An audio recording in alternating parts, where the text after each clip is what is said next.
और साथ साथ लिख लो, इससे बाहर कोई भी क्वेश्चन नहीं आने वाला।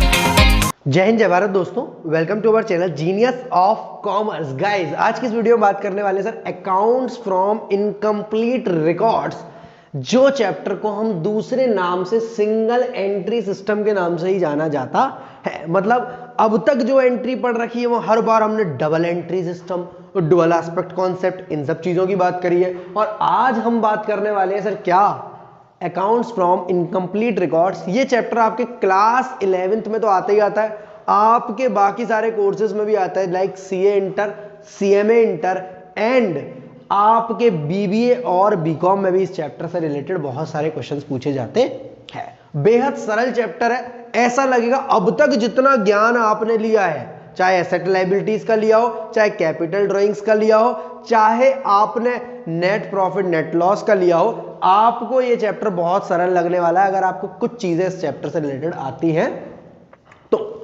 तो सर हम पार्ट 1 में बेसिक बातें कर रहे हैं, पार्ट 2 में बहुत बेहतरीन बातें करेंगे और उसी के साथ हम सारे डीके गोयल सर के क्वेश्चंस कंप्लीट कर लेंगे।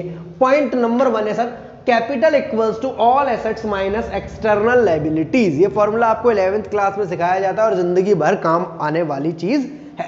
कैपिटल क्या होती है सर, अपना पैसा क्या होता है, जो हमने अपना पैसा बिजनेस में लगा रखा। अपना मतलब क्यों बोल रहा हूं मैं, बिजनेस स्टार्ट किया था ना आपने, जब बिजनेस स्टार्टेड विद कैश, तब पहली बार आपने जब गलती करी होगी एंट्री डालते समय cash account debit to business started या business started account debit to cash, कुछ ऐसी गलतियां कर रहे थे, तब आपको आपके टीचर ने ये बात बताई थी कि पहली बार एंट्री बनती है cash account debit to capital. ये कैपिटल राजधानी वाली नहीं, पूंजी वाली कैपिटल है। मतलब हमारे पास जितनी भी एसेट्स है फॉर्म में, हमारी land and building, plant and machinery, furniture, fixture, उन सबको जोड़ दो और हमारे पास जितनी भी लायबिलिटीज है जिनको हमें पैसा बाहर देना है, हमारे sundry creditors, bills payable, outstanding expense, उनको घटा दो, तो जो भी पैसा है फॉर्म में वो हमारा अपना पैसा है। उस पैसे को हम कैपिटल के नाम से जानते हैं या उस पैसे को हम कैपिटल बोलते हैं। सर ये चीज तो हमारे अकाउंटिंग इक्वेशन में भी आई थी शायद, जहां हमने देखा था all assets equals to liabilities plus capital. वही है क्या ये? जी सर वही है,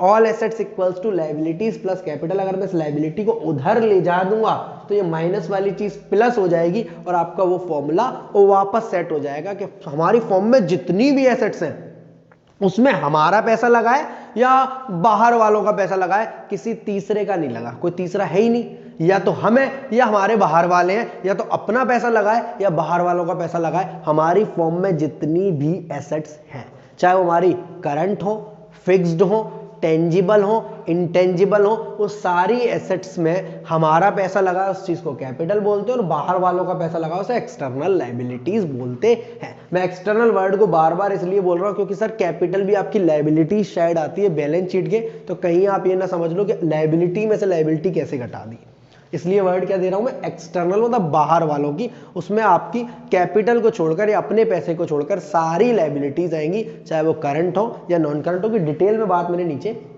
लिख रखी है। अब मुद्दा ये इस चैप्टर का सबसे बड़ा कि सर यहां पर हमें कभी कभी प्रॉफिट निकालने के लिए बोल रहा है, कभी कभी हमसे क्वेश्चन ड्राइंग्स निकालने के लिए बोल रहा है, कभी कभी क्वेश्चन एडिशनल कैपिटल निकालने के लिए बोल रहा है और हमसे कुछ 2-2, 3-3, 4-4 फॉर्मूले याद करने के लिए बोल रहा है। मैं आपसे बोल रहा हूं सिर्फ एक फॉर्मूला याद रखना है आपको, ये वाला, और इसकी मदद से मैथमेटिक्स के तरीके से, सिंपल मैथमेटिक्स के तरीके से हम सारी चीजें निकाल सकते हैं। इस फॉर्मूले को समझ लो, पढ़ लो, याद कर लो और साथ साथ लिख लो, इससे बाहर कोई भी क्वेश्चन नहीं आने वाला, इस वाली चीजों से बाहर कुछ भी नहीं आने वाला। ये 2 कॉन्सेप्ट वीडियो, एक आज आ रही है और एक जल्दी जवाब बताएंगे तब आएगी।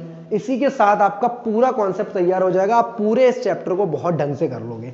फॉर्मूला क्या है सर, हमने फॉर्मूला लिखा है, जो कैपिटल होती है वो 2 टाइप की होती है, एक का नाम होता है ओपनिंग कैपिटल और एक का नाम होता है क्लोजिंग कैपिटल। इसका मतलब क्या था, जब हमने बिजनेस शुरू किया था, बिजनेस स्टार्टेड विद कैश, हमने बिजनेस शुरू किया था, बिजनेस स्टार्टेड विद कैश, जब हमने बिजनेस शुरू किया था business started with cash. Sir बार बार क्यों बोलो, क्योंकि सर वो आपकी ओपनिंग कैपिटल थी।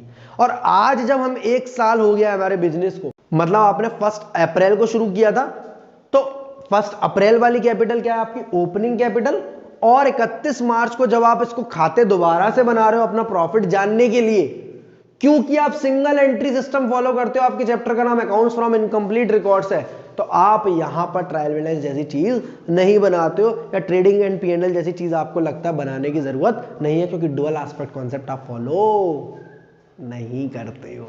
तो आप इस चैप्टर की मदद से निकालेंगे सर, इस फॉर्मूले की मदद से निकालेंगे, जहां पर हमारी स्टार्टिंग वाली कैपिटल का नाम होगा ओपनिंग और आज वाली कैपिटल का नाम होगा क्लोजिंग। यही क्लोजिंग कल ओपनिंग बन जाएगी और अगली साल वाली फिर क्लोजिंग बन जाएगी, फिर वो ओपनिंग। अच्छा सर समझ गए, मतलब पुरानी कैपिटल को ओपनिंग बोलूंगा और नई कैपिटल को क्लोजिंग बोलूंगा। कोई भी कैपिटल ज्यादा हो या कम हो उसके बेसिस पर ओपनिंग कैपिटल नहीं मानी जा सकती। हो सकता है मेरी ओपनिंग कैपिटल 5 हो, क्लोजिंग 8 हो सकता है मेरी ओपनिंग कैपिटल 5 हो, क्लोजिंग 3 हो सकता है मेरी ओपनिंग कैपिटल 5 हो, क्लोजिंग 1 लाख हो, कोई भी ज्यादा कोई भी कम हो सकती है। पुरानी वाली को ओपनिंग और नई वाली को क्लोजिंग मानना है। तो क्लोजिंग कैपिटल कैसे निकलती है सर, मैं अपने ओपनिंग कैपिटल में शुरू में जो पैसा लाया था उसमें मैंने बीच में कुछ और पैसा लगाया, तो मेरी कैपिटल बढ़ी होगी या घटी होगी? सर बढ़ी होगी। तो सर ओपनिंग कैपिटल में हम एडिशनल कैपिटल को जोड़ देते, कैपिटल को बढ़ा देते, और अगर ड्यूरिंग द ईयर प्रॉफिट कुछ हुआ, अगर हुआ है प्रॉफिट तो यहां लिख दो, पता नहीं है कितना है तो इधर नेट प्रॉफिट ही लिख देंगे हम लोग। क्या लिख देंगे? नेट प्रॉफिट लिख देंगे। इधर माइनस कर देंगे ड्राइंग्स। ड्राइंग्स को आप जानते हो यहां पर क्यों करेंगे सर, कैपिटल का और ड्राइंग्स का आपस में रिश्ता होता है। कैपिटल का मतलब पैसा लगाना या लाना घर से, और ड्राइंग्स का मतलब पैसा ले जाना। कैपिटल मतलब पैसा लाना, ड्राइंग्स मतलब पैसा लेकर जाना। कैपिटल मींस फर्स्ट टाइम जब आप पैसा लाए थे, और ड्राइंग्स मतलब अपने घर के खर्चों के लिए आप पैसा लेकर गए थे। सर हमें थोड़ी थोड़ी बातें ये वाली समझ में आ रही है, क्योंकि आपने बोला है कि पुरानी ही चीजों से ये चैप्टर बनाया गया है, पुराने ज्ञान की बहुत आवश्यकता है। मैं सिंप्लिसिटी के साथ सारी बातें बोलता जाऊंगा। स्टार्टिंग वाली कैपिटल को बोलेंगे ओपनिंग कैपिटल, उसमें एडिशनल कैपिटल को जोड़ देंगे। नेट प्रॉफिट दिया है तो जोड़ देंगे, नहीं दिया तो उसे नेट प्रॉफिट लिखेंगे, क्योंकि ये फिर निकाला जाएगा। ठीक है, फिर क्लोजिंग कैपिटल आपको देगा क्वेश्चन में। ठीक है, माइनस करेंगे ड्राइंग्स अगर कुछ है, ठीक है, पर्सनल एक्सपेंसेस टाइप की चीजें, हाउस होल्ड एक्सपेंसेस टाइप की चीजें हैं तो माइनस करेंगे। और लॉसेस अगर क्वेश्चन में, देखो लॉसेस है तो प्रॉफिट कभी होना ही नहीं है। अगर लॉसेस दिया हुआ है, प्रॉफिट एंड लॉस इतना है, लॉस इतना है, तो आपको लॉस को माइनस करेगा, क्योंकि प्रॉफिट को जोड़ते हैं। सर ये फॉर्मूला ऐसा ही क्यों है, ये चीजें प्लस वो चीजें माइनस क्यों? देखो ओपनिंग कैपिटल का मतलब क्या होता है, स्टार्टिंग में जो कैपिटल आप लाए थे, अगर ड्यूरिंग द ईयर और लाए थे, दोनों का नेचर एक जैसा है, कैपिटल कैपिटल, एक का नाम ओपनिंग और एक का नाम है एडिशनल। प्लस कर देंगे आप इसमें नेट प्रॉफिट, क्योंकि प्रॉफिट कैपिटल के संग जुड़ता है और कैपिटल बढ़ाई जाती है।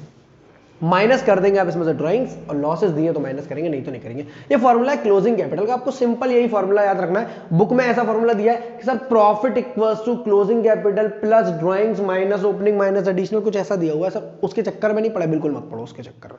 वो सिर्फ आपको प्रॉफिट का फॉर्मूला याद रखाता है, वो हर एक फॉर्मूले में कंप्लीटनेस नहीं देता, ये फॉर्मूला आपको कंप्लीटनेस देगा। मतलब अगर आपने ये फॉर्मूला याद रख लिया तो आप इससे क्लोजिंग कैपिटल भी निकाल सकते हैं। कभी क्वेश्चन में ओपनिंग नहीं दियो तो ओपनिंग भी निकाल सकते हैं, ड्राइंग्स नहीं दियो तो ड्राइंग्स भी निकाल सकते हैं, एडिशनल बोलेगा तो एडिशनल भी निकाल सकते हैं, और प्रॉफिट बोलेगा तो प्रॉफिट भी निकाल सकते हैं। एक सिंगल फॉर्मूले से पांचों चीजें निकाल सकते हैं, जो चीज यहां से गायब होगी। क्वेश्चन लिख लो फटाफट से। मेरे क्वेश्चन में ओपनिंग कैपिटल दी हुई है 2 लाख रुपए, मेरे इस साल प्रॉफिट्स हुए 60,000 रुपीज के, मैंने इस साल पर्सनल एक्सपेंसेस ड्राइंग्स के लिए पैसा निकाला है 40,000 रुपीज, और मैंने during the year additional capital लगाई थी 50,000 रुपीज, 50,000 रुपए।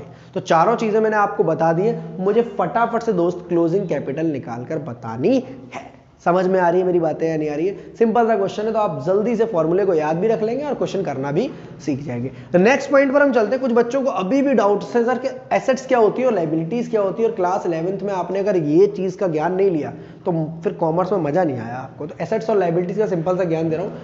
हर वो चीज एसेट्स होती है जो आपको पैसा लाकर देगी, आप उसको बेचोगे तो पैसा लाकर देगी, या उसको बेच नहीं पाओगे बट वो पैसा देगी। सर ये क्या मतलब है बेच नहीं पाओगे बट पैसा देगी? दैट मींस आपके बिजनेस में बिल्डिंग हो, प्लांट हो, मशीनरी हो, फर्नीचर, आप बेच दो उनको, आज पैसा आ जाएगा। बट डेटर्स को आप बेच पाओगे क्या?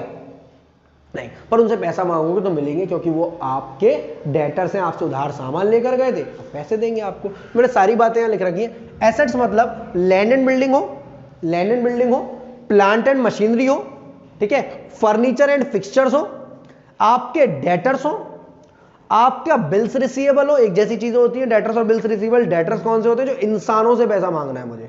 और बिल्स रिसीवेबल क्या होता है सर? बिल्स रिसीवेबल मतलब जब वो डेटर हमें एक बिल साइन कर देते हैं, बिल्स ऑफ एक्सचेंज वाले चैप्टर की तरह, तब हम उसे बिल्स के थ्रू पैसा मांगते हैं, बैंक से या उस डेटर से। इन्वेस्टमेंट जो कहीं हमने अपना पैसा इन्वेस्ट करके रखा है, किसी कंपनी के शेयर्स खरीद लिए, डिवेंचर्स खरीद लिए, किसी कहीं पर जमीन खरीद कर डाल दी हमने, वो इन्वेस्टमेंट्स होते हैं, उसको बेचेंगे तो पैसा आएगा। देन आपका स्टॉक, प्रीपेड एक्सपेंस और एक्रूड इनकम, इन सारी चीजों को आप इतने दिनों से पढ़ कर बैलेंस शीट बना कर फाइनेंशियल स्टेटमेंट का चैप्टर कर अकाउंटिंग इक्वेशन पढ़ कर आप सारी बातें चीजें याद होंगी, बट लिटिल कंफ्यूजन है कुछ बच्चों के लिए, तो मैंने यहां पर इस चीज को भी डाल दिया है। एक सांस में पढ़ेंगे। Land and building, plant and machinery, furniture and fixtures, debtors, bills receivable, investments, stock, prepaid expense and accrued incomes all are treated as assets. Sir आपने गुडविल, कॉपीराइट्स, पेटेंट्स, ट्रेडमार्क्स ये सब क्यों नहीं लिखे? बेटा मैंने जस्ट एग्जांपल लिखी है, आपको अगर वो क्वेश्चन में दे रहा है तो मैं आपके लिए वो भी लिख देता हूं। आप इंटेलिजेंट बच्चे हैं तो मैं आपके लिए यहां पर ये भी चीजें लिख देता हूं। गुडविल हो, कॉपीराइट्स हो, ऑफिस इक्विपमेंट्स हो, ट्रेडमार्क्स हो, मैंने जस्ट एग्जांपल लिखे जो आपके क्वेश्चन में आपसे पूछता है। ट्रेडमार्क्स हो, कॉपीराइट्स हो गया, इक्विपमेंट, ऑफिस इक्विपमेंट, मैंने सारी बातें आपके सामने यहां पर लिख दी है। जनरली ये आपकी एसेट्स होती है। अब एक्सटर्नल लायबिलिटीज कौन सी होती हैं? वो लायबिलिटीज जिनका पेमेंट हमें बाहर वालों को करना है। कोई बाहर से इंसान आएगा और अपना पैसा मांगेगा, बोलेगा हे मिस्टर आशीष मुझे फटाफट से मेरा 3 महीने का किराया दो पेंडिंग वाला, ये हम बोलेगा हे मिस्टर कुमार मुझे 2 महीने की सैलरी अब तक नहीं मिली है, तो मैंने बोलूंगा ओके आउटस्टैंडिंग एक्सपेंस है आप, मैंने बोलेगा हाँ, मतलब लायबिलिटी है आप, मैंने बोला हाँ, तो आउटस्टैंडिंग एक्सपेंस आपकी एक्सटर्नल लायबिलिटी मानी जाती है। खाली आउटस्टैंडिंग एक्सपेंस ही नहीं होती सर, अगर आपने बैंक से ओवरड्राफ्ट ज्यादा पैसा निकाल लिया है, याद होगा आपको 50,000 रुपए आपका बैंक में था पर आपने 60,000 निकाल लिया, बैंक ऐसी फैसिलिटी देता है जिसको बोलते हैं बैंक ओवरड्राफ्ट, तो वो 10,000 रुपए आपका बैंक ओवरड्राफ्ट माना जाता है। आफ्टर दैट बिल्स पेबल, जैसे वहां बिल्स रिसीवेबल एसेट था तो बिल्स पेबल आपका लायबिलिटी होगा। डेटर्स आपका एसेट था तो क्रेडिटर्स आपका लायबिलिटी होगा। All type of loan, any type of loan, चाहे बैंक लोन हो या किसी पर्सन से लोन हो, हस्बैंड की फॉर्म है तो वाइफ का लोन और वाइफ की फॉर्म है तो हस्बैंड का लोन, किसी का भी लोन वर्ड हो, कुछ भी नहीं लिखा हो तो आपकी लायबिलिटी माना जाता है। और सर लोन के बगल में डेबिट लिख दे, तो लोन के बगल में डेबिट लिख दे तो सर वो आपकी एसेट माना जाता है, क्योंकि हर डेबिट बैलेंस आपका एसेट होता है और क्रेडिट बैलेंस आपका लायबिलिटी होता है। ज्ञान वाली बात ये थी जो कि आपको याद रखनी है। एडवांस इनकम, कोई इनकम आपने एडवांस में ले ली है, अगर आपने उनका वो काम नहीं किया तो आपको पैसे वापस करने पड़ेंगे, तो वो भी आपकी लायबिलिटी होती है। मतलब हर जगह से पैसा आने की जुगाड़ हो एसेट, और कहीं पर भी पैसा जाने की व्यवस्था हो लायबिलिटी। मतलब आने वाले का नाम एसेट और जाने वाले का नाम लायबिलिटी। कोई भी आपसे पैसा मांग रहा है लायबिलिटी, आप किसी से पैसा मांग रहे हो और पैसा मिल रहा है एसेट्स। किसी भी तरीके का प्रोविजन हो, वैसे तो आएगा नहीं, बट प्रोविजन फॉर टैक्सेशन हो, प्रोविजन फॉर इलेक्ट्रिसिटी बिल हो, ये सारी चीजें आपकी लायबिलिटी मानी जाती है। तो ब्रीफ मैंने एसेट्स लायबिलिटी का एक बार ज्ञान दे दिया, क्योंकि आपको इस चैप्टर में तो काम आएगा, बाकी के चैप्टर में भी ये काम आ सकता है। After that to calculate capital, जो हमने ये एसेट माइनस लायबिलिटी वाला फॉर्मूला लगाया है, इससे हम कैपिटल निकाल लेते हैं। सॉरी एसेट्स को जोड़ दो और लायबिलिटी को घटा दो, आपको कैपिटल मिल जाएगी। But we have to calculate capital, we have to prepare statement of affair. जैसे हम बैलेंस शीट बनाया करते थे, सेम यही फॉर्मेट है, आपको यहाँ फॉर्मेट दिख रहा होगा, स्टेटमेंट ऑफ अफेयर्स। ये सारी चीजों को आप स्टेटमेंट ऑफ अफेयर्स बोलोगे। ऐसा क्यों बोलते हो सर? ऐसा इसलिए बोलते हैं, जस्ट लाइक आपके 2 दोस्त हैं और दोनों बोलते हैं मैंने साइंस ली है। एक दोस्त पर पीसीएम है, फिजिक्स केमिस्ट्री मैथ्स, और एक दोस्त के पास पीसीबी है, फिजिक्स केमिस्ट्री बायोलॉजी। फर्क नहीं पड़ता, दोनों बोलते हैं साइंस लिए। अगर वो नीट का एग्जाम दे रहा है तो हमें पता लगेगा बायो है उसके पास, और अगर आईआईटी का एग्जाम दे रहा है दैट मीन्स पता लगेगा हमें मैथ्स है उसके बाद। वो बता नहीं रहे हैं दोनों, बस ये बोलते हैं हम पे साइंस है। दैट मीन्स कहानी एक ही है, क्वेश्चन एक ही है, तरीका एक ही है, ठीक है। बस यहां पर ये बोल रहे हैं स्टेटमेंट ऑफ अफेयर्स बोल रहे हैं, और हम लोग उसे बैलेंस शीट बोलते हैं। तो दोनों का फॉर्मेट सेम है, चीजों की बातें सेम है। वो एसेट्स को एसेट्स बोलते हैं, हम भी एसेट्स को एसेट्स बोलते हैं। वो लायबिलिटी को लायबिलिटी बोलते हैं, हम भी लायबिलिटी को लायबिलिटी। बस नाम क्या है? Statement of affairs. अब दिक्कत ये बच्चों को कई सारों का कि सर हम यही नहीं पहचान पाते कि ड्राइंग्स कौन सी चीज है और एडिशनल, तो ये फॉर्मूला हमारा लगेगा कैसे? हम हो सकता है ड्राइंग्स को एडिशनल कैपिटल मान लें और एडिशनल कैपिटल को ड्राइंग्स मान लें, तो हमारा फॉर्मूला तो बेकार हो जाएगा। पर थोड़ी सी बात लगती है, हाउ टू आइडेंटिफाई, हम कैसे पहचानेंगे कि वो चीज ड्राइंग्स है या एडिशनल कैपिटल है? सर ड्राइंग्स के लिए वर्ड लिखे मैंने बढ़िया बढ़िया से।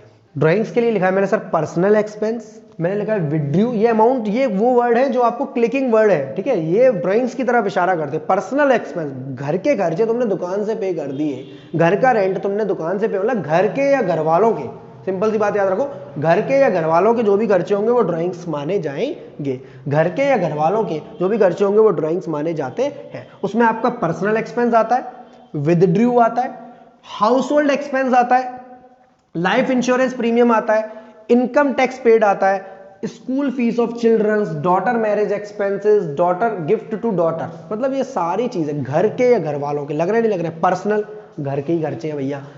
विड्रू मतलब अमाउंट विड्रॉ फ्रॉम बिजनेस, इस तरीके की लाइन लिखी होगी, दैट मींस ये भी आपके पर्सनल एक्सपेंस है, ड्राइंग्स है। हाउस होल्ड एक्सपेंस, नाम में लग रहा है घर के, राशन वाशन लेकर गए होंगे घर पर। लाइफ इंश्योरेंस प्रीमियम, घर का अपना बीमा बना कराया है, घर के या घर वालों के अपना खुद का बीमा कराया तो बिजनेस का खर्चा नहीं है। इनकम टैक्स, इनकम अपनी इनकम पर लगता है, वो बिजनेस का इनकम नहीं है, वो आपकी अपनी इनकम है। School fees of childrens, daughter marriage expenses, घर के कोई भी और तरीके खर्चे, रेंट ऑफ ओनर्स हाउस, ये सारी चीजें बेटा आपकी रेजिडेंशियल हाउस, ये सारी चीजें आपकी ड्राइंग्स की तरफ इशारा करती है। कुछ चीजें मैंने यहाँ लिख दी, बाकी क्वेश्चंस करा कर समझा दूंगा। सारी चीजें यहाँ लिखना पॉसिबल नहीं है, तो समझ में कम आएगा, रटोगे ज्यादा, ठीक है। तो एक बार ध्यान से इस चीज को साथ साथ लिखते जाएंगे तो कंप्लीट नोट्स हो जाएंगे आपके। एडिशनल कैपिटल की बात करता है सबका। एडिशनल मतलब क्या होता है, कुछ पैसा एक्स्ट्रा ला रहा है यहाँ बिजनेस में। पहला फर्दर कैपिटल, नाम में लग रहा है फर्दर, पहले आ चुकी है कैपिटल, एक स्टार्ट करा है, ओपनिंग कैपिटल है, एक आपकी और आ रही है, दैट इज फर्दर कैपिटल। क्या नाम है इसका, फर्दर कैपिटल, नाम से लग रहा है वापस दोबारा। अमाउंट ब्रिंग्स, ठीक है, इस तरीके के वर्ड लिख दिए जो आपको थोड़ा सा, और जो सबसे ज्यादा कंफ्यूज करता है वो आपका ये सोल्ड इन्वेस्टमेंट एट प्रीमियम। होता क्या है कि जिसका भी बिजनेस होता है वो एक लाइन लिख देता है नीचे इन वाले क्वेश्चंस में कि ही sold investments or jewelry of ₹50,000 at 10% premium and brings amount in the business। मतलब वो घर के इन्वेस्टमेंट वगैरह बेच रहा है, घर के ज्वेलरी वगैरह बेच रहा है, घर का कोई घर बेच रहा है और उस पैसे को बेचकर यहाँ पर बिजनेस में ला रहा है। तो हम तो एक ही चीज जानते हैं, एडिशनल मतलब वो पैसा जो बिजनेस में लेकर आता है, फर्दर कैपिटल के नाम से लो, अमाउंट ब्रिंग्स हो, sold investment at premium. Line इसलिए लिखिए क्योंकि कई सारे क्वेश्चंस में ये लाइन से ही आपको पता चलता है कि वो आपकी एडिशनल कैपिटल है। क्वेश्चंस करा कर मैं समझा दूंगा आपको ये वाली चीजें भी। आफ्टर दैट एकदम लास्ट बढ़िया एक पॉइंट है जिनसे हम समझते हैं, इफ 2 years डेटा 2 साल का डेटा दिया है या information regarding asset and liability are given in the question, मतलब 2 साल का डेटा एसेट और लायबिलिटी का और 2 साल की एसेट और लायबिलिटी की इंफॉर्मेशन दी है, तो उस केस में हमें क्या करना चाहिए, then we have to prepare 2 statements of affairs. मतलब जैसे आपने इसके लिए बनाया एसेट माइनस लायबिलिटी का एक स्टेटमेंट, एक और बनाएंगे स्टेटमेंट ऑफ लायबिलिटी जिसका फॉर्मेट आप चाहो तो चुन सकते हो, particular asset liability, particular asset liability 2 साल का बना सकते हो, मैं क्वेश्चन करा कर समझा दूंगा, या अलग अलग भी बना सकते हो। एक आपकी ओपनिंग कैपिटल निकाल कर देगा और एक आपकी क्लोजिंग कैपिटल निकाल कर देगा। मतलब क्वेश्चन में दूर दूर तक खुद से नहीं बताएगा कि ये हमारी ओपनिंग और ये हमारी क्लोजिंग है, या ये बोल दे 1 साल का डेटा दिया हुआ है, जो भी निकलेगी वो क्लोजिंग होगी और ओपनिंग पहले से दी हुई है। आपको समझ में आ रही है बातें या नहीं आ रही है मेरी? जी सर समझ में आ रही है। तो अगर 2 साल का डेटा दे रहा है आपको क्वेश्चन, तो आपको 2 स्टेटमेंट ऑफ अफेयर्स बनाने पड़ेंगे सेम फॉर्मूले के साथ, एसेट माइनस लायबिलिटी करेंगे, कैपिटल निकलेगी। पुरानी कैपिटल जो होगी, पुरानी डेट की जो होगी, स्टार्टिंग डेट की जो होगी वो ओपनिंग कैपिटल होगी, और क्लोजिंग डेट की जो होगी वो आज की जो डेट की होगी वो क्लोजिंग कैपिटल होगी। तो मैंने ये बात लिख दी है, अगर 2 साल का डेटा दे रहा है या 2 साल की इंफॉर्मेशन दे रहा है एसेट लायबिलिटी की, तो हमें 2 स्टेटमेंट ऑफ अफेयर्स बनाने पड़ेंगे। 2 किस चीज को कैलकुलेट करने के लिए, एक ओपनिंग कैपिटल कैलकुलेट कराएगा और एक क्लोजिंग कैपिटल। अब कौन सी ओपनिंग होगी और कौन सी क्लोजिंग होगी, डेट वाइज कैपिटल को पहचाने। डेट वाइज पुरानी डेट है, मतलब क्वेश्चन में लिखा हुआ है 31 मार्च 2020 का स्टेटमेंट है, और एक है 31 मार्च 2021 का। तो 31 मार्च 2020 वाली कौन सी होगी, ओपनिंग पुरानी डेट है, और 31 मार्च 21 वाली कौन सी होगी, क्लोजिंग कैपिटल मेरे दोस्त। तो हमेशा ये कॉन्सेप्ट बनाएंगे, चाहे आपको स्टेटमेंट ऑफ अफेयर्स बनाकर बोले, चाहे क्वेश्चन में गिवन इंफॉर्मेशन दे, डेट वाइज कैपिटल को पहचाने। पुरानी डेट है ओपनिंग कैपिटल, न्यू डेट है तो क्लोजिंग कैपिटल। आज की डेट 31 मार्च 21 नई कैपिटल, 31 मार्च 20 पुरानी कैपिटल, 2018 2019 2019 वाली क्लोजिंग कैपिटल, 2018 वाली ओपनिंग कैपिटल, 2016 2015 2016 वाली क्लोजिंग कैपिटल, 2015 वाली ओपनिंग कैपिटल। वीडियो अच्छी लगी तो लाइक, दोस्तों के साथ शेयर, चैनल को सब्सक्राइब करेंगे और व्हाट्सअप कर सकते हैं मुझे for further queries and information regarding our courses 7906786321 पर।